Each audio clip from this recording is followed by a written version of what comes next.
Hello, I'm Natalie Becker. Welcome to It's Africa's Time. Africa has a young and growing population in search of opportunity. Its wealth lies primarily with its people.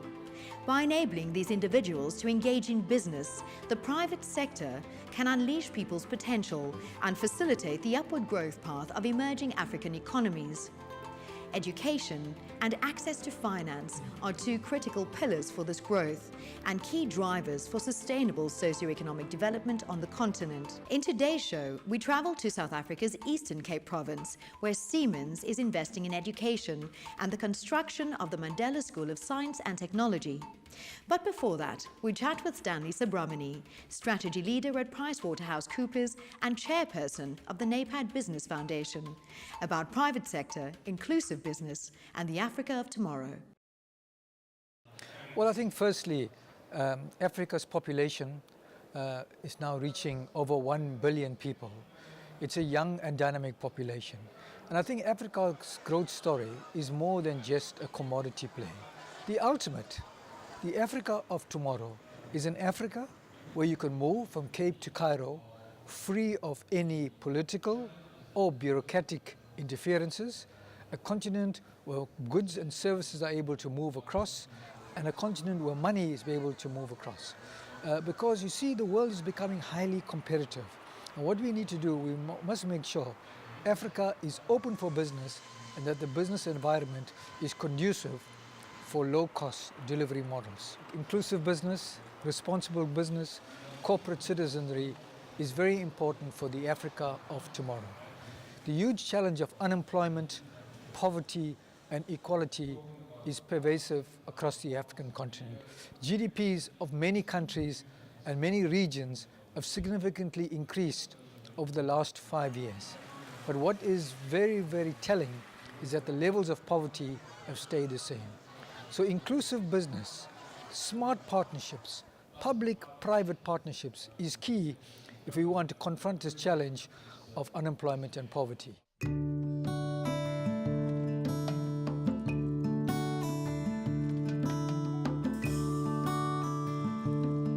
Tata Nelson Mandela gave 67 years of his life fighting for the rights of humanity. On July the 18th, International Mandela Day, all South Africans are called upon to spend at least 67 minutes of their time doing something to uplift their communities. At the Mandela School of Science and Technology, built and financed by Siemens in Mandela's birthplace, activities included a tour of the completed facilities, the donation of the sports pavilion to the community represented by Chief Mandela, and tree planting by VIPs and community members. The children of Mvezo also had the opportunity to engage in science experiments and computer lessons.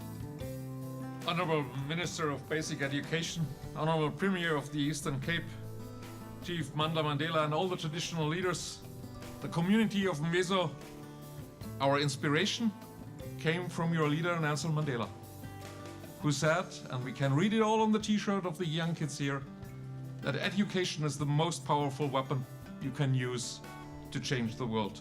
And then the idea came up, can we do something here in that area, in the Eastern Cape where Madiba was born, that's also linked to technology. And therefore it's not just an ordinary secondary school, it is a school for science and technology. We want to therefore take this opportunity to thank Professor Dr. Rosum for coming here and donating the sports pavilion.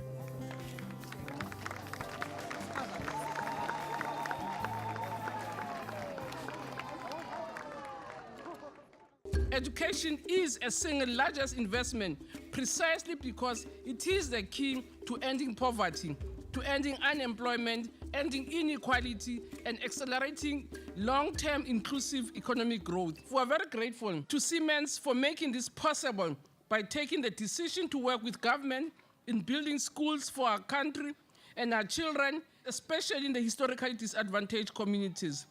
You have no idea, this is huge. So it's really resources, it's facilities. As you can see here, the villages are dispersed, so it's very difficult to have very good infrastructures to start with that will create an enabling environment for both our learners and our teachers. This is the school where we are informed Mandela studied. And now the only thing that is left of the school is this Rondaville. This area had a rich traditional history, but the people of the area, not many of their children went high in education. At Dalindyebo, where I was principal, children from this area would walk to Dalindyebo, which was quite a long distance. Those that even dared to go outside our borders and seek to pursue their education further went to Mthatha, went to Dutwa, but they faced challenges merely from being outside parental control, and they were prone to teenage pregnancy, substance abuse, and they would automatically fail and drop out of school. With this school being here in our vicinity, they'll be able to complete their matric and will be able to position themselves for better careers in engineering. Education is freedom because it gives you more knowledge and you can get job easily.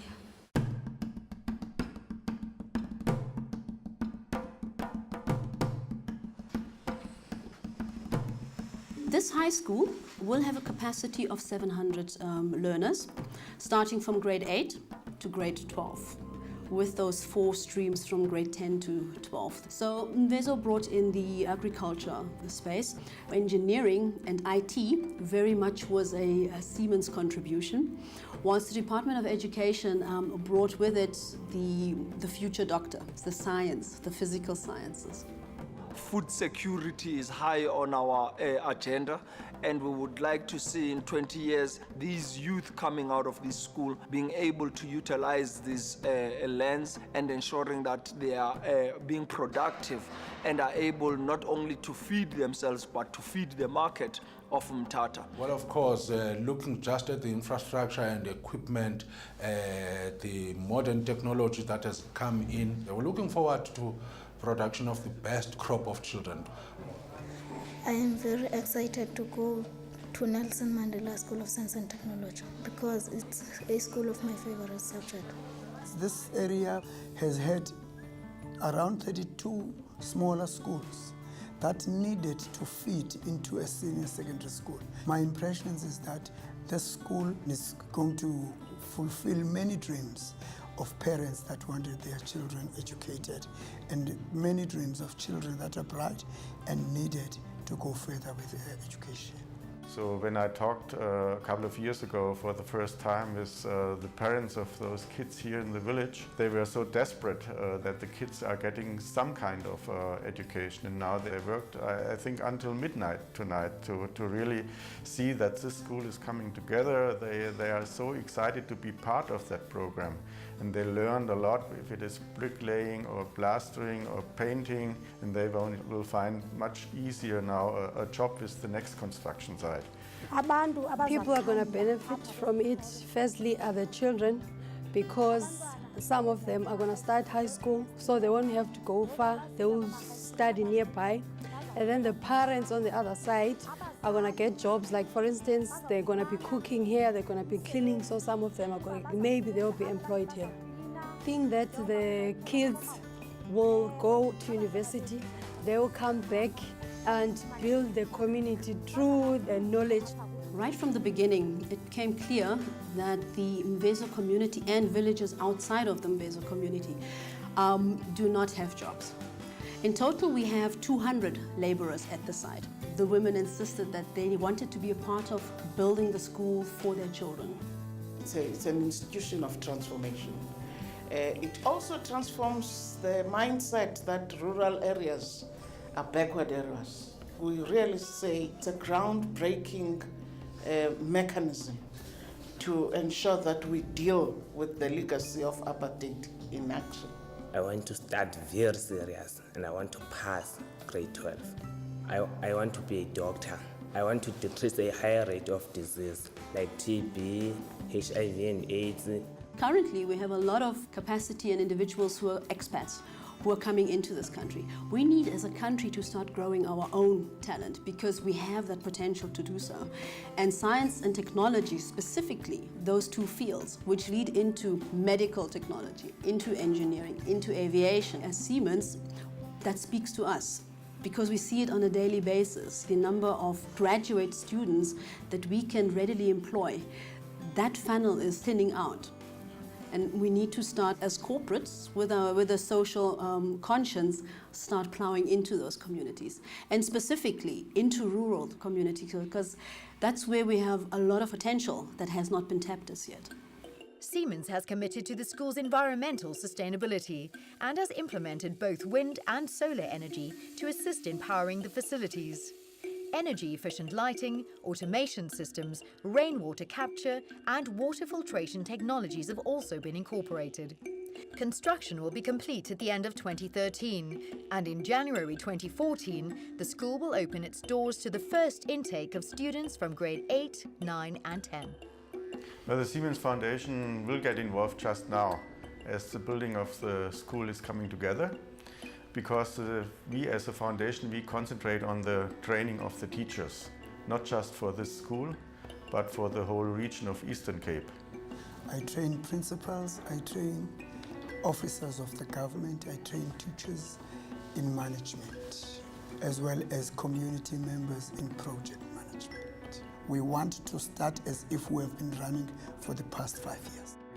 I expect that ultimately this school will become the top school and the top performing school in the Eastern Cape. The Department of Education is in agreement with us, and they have plowed a lot of time, specialists, subject matter specialists, into the school in developing the curriculum, in ensuring that the right teachers are attracted. Once they put their foot in that gate, they must focus on ensuring that they build themselves a better future as change agents in their own homes. Happy birthday, Dadath. We can pride ourselves in saying you led the way, you truly showed leadership. Everybody now is mobilized. That's the message to the young: learn and make your own faith. And to all the elders, to the parents, make sure the best that you can give to your kids is education.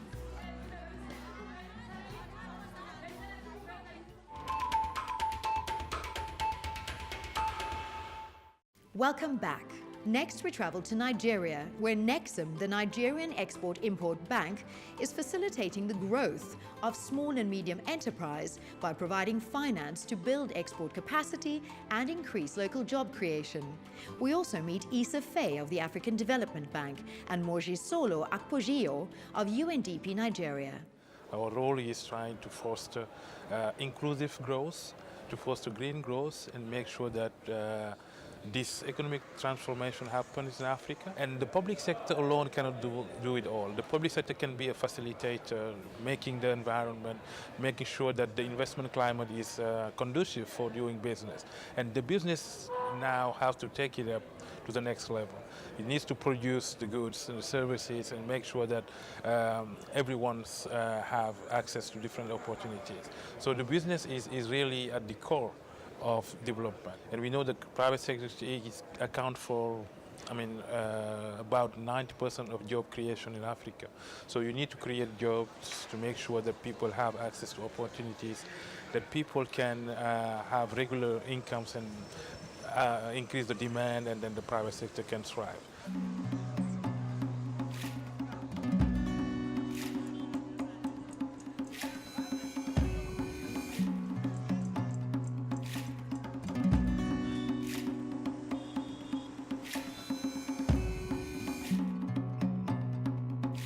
Riggs Ventures West Africa was started in Nigeria in 1998 to produce agricultural bags for local sales and later for export to Benin and Ivory Coast. With financial support from the Nigerian Export-Import Bank, Riggs have now expanded their capacity and their product range to include cement and industrial bags as well. Because the supply gap is huge, the company is currently still catering to local demand, but plans to commence exporting to neighboring West and Central African countries in the near future. I imported the first set of machinery from China. Unfortunately, I realized that the technology is not good enough. I therefore decided to look for some machineries from the West. In other countries, you sort of have where the government encourages manufacturing and then banks give you like a long-term loan and then they help you out. In Nigeria, that isn't readily available, so you don't have such regulations and rules that help promote the manufacturing sector. So it's quite difficult. I was able to secure a $10 million facility, and I brought in the state-of-the-art machinery, which increased my production capacity from 9 million bags to 69 million bags. Without the support of Nigeria Export-Import Bank, it would have been almost impossible to do that in Nigeria.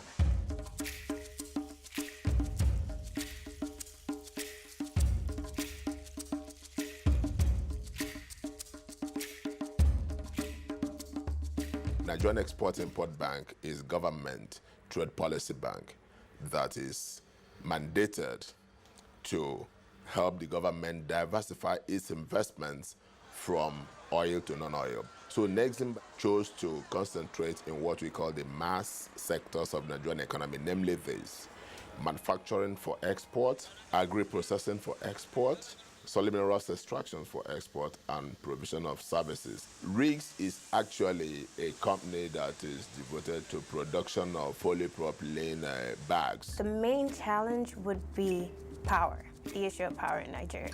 Power instability, so that is, the cost of actually producing your own power, like running generators, is astronomically high. For example, in my factory right now, the public power supply is the backup. The main power supply is from the generators, which are run at very, very huge cost. Apart from that, there is also the dearth of skilled manpower. We have a lot of people that are educated here, but they do not have the technological know-how. There is also the issue of multiple taxation, and lastly, the issue of sourcing funds. Everyone's trying to go away from oil and looking for clean fuel and other alternative forms of energy. So if the world is going in that direction, the demand for oil is obviously going to drop. In Nigeria, we can't just base our economy on just oil exports. Right now, 98% of our export is on oil. You can only create jobs by getting into the risk sectors of the economy. Like what I'm doing, I'm employing about 500 people. Most people in oil exports, they are in much higher volume, yet they are not employing people. And we need to diversify this economy. Well, maybe in Nigeria, we have very intelligent people. We can do anything, but we need that support from the government. If the government can give us that support through rules and regulations, and also regarding to the regulatory policies with the banks, that will help drive business development.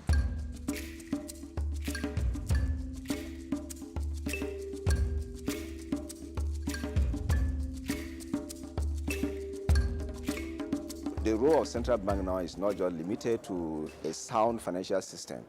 It's also looking at how do we finance regrowth, how do we intervene in those sectors that we believe are very key to our economic development.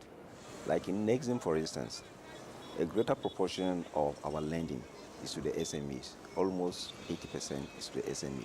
Have the capacity to generate foreign exchange, create wealth for Nigeria, and reduce poverty.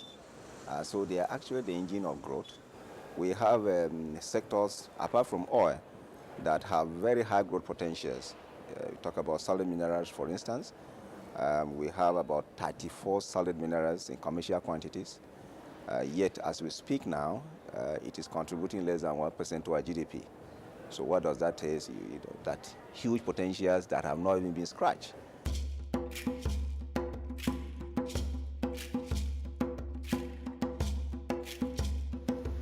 I started by operating the quarry. We are involved in the dimension stone business, where we are processing granite into building finishes.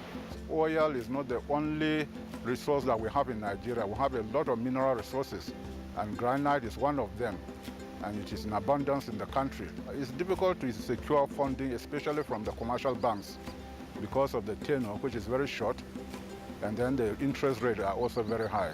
We have received Nexim facilities on several occasions. The tenure is longer, and also the interest rate is a single-digit interest rate. Nexim funded our expansion program, which involves a new block cutter, edge polishing machine, and the crane. And that has gone a long way in improving the quality of our products, in increasing our volume of production. Presently, we provide employment for almost 90 people, and many people are learning in the granite business, which is new in Nigeria. Most of our staff have gone on training even abroad, in Italy, in China, in Spain. For now, we are not exporting because we are unable to meet the local production, but we are planning to export in future starting from the West African region. We are also planning to export the blocks to Europe. In 5 years, we want to increase our production by almost 3 times our present capacity. We cannot fulfill our mandate if we don't help the government to create jobs. Because a country that has most of its population under 30, it will be a ticking time bomb if you don't get your acts together to create jobs amply for this segment of the population.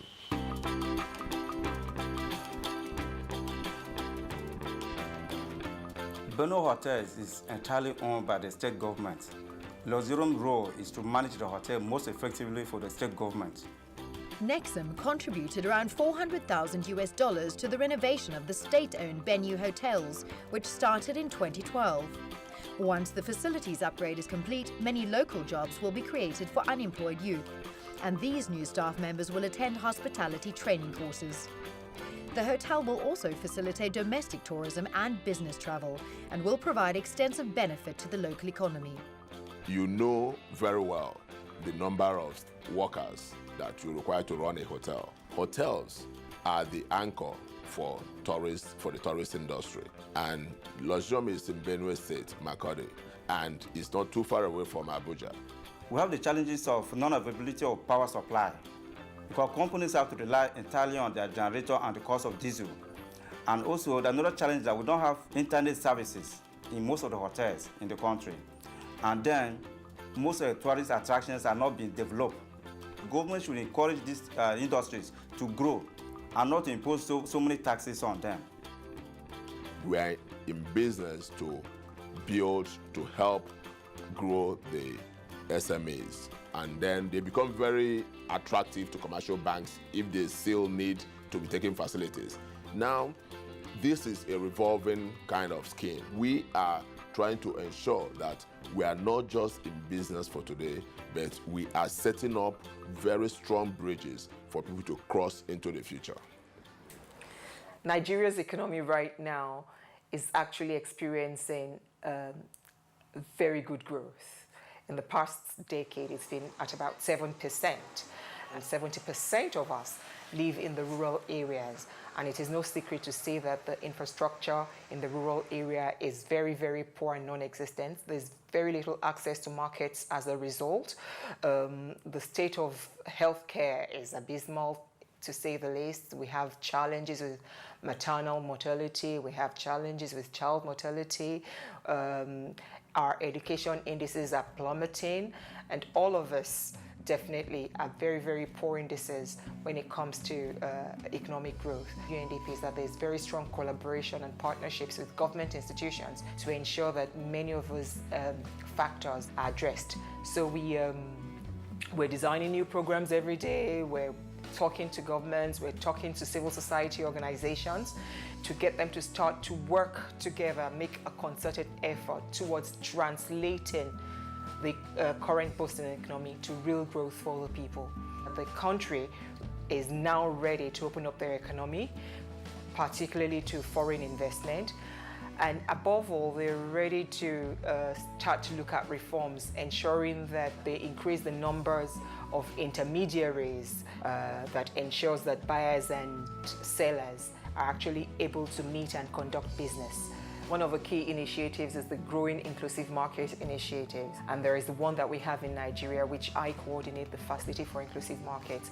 What that is all about is actually working with the private sector, developing the private sector, raising their promoting advocacy and raising awareness around the need to incorporate people at the bottom of a pyramid into economic activities, creating a space for them, so to speak, to play, and also ensuring that services and public services and goods are provided in the way that poor people can also access.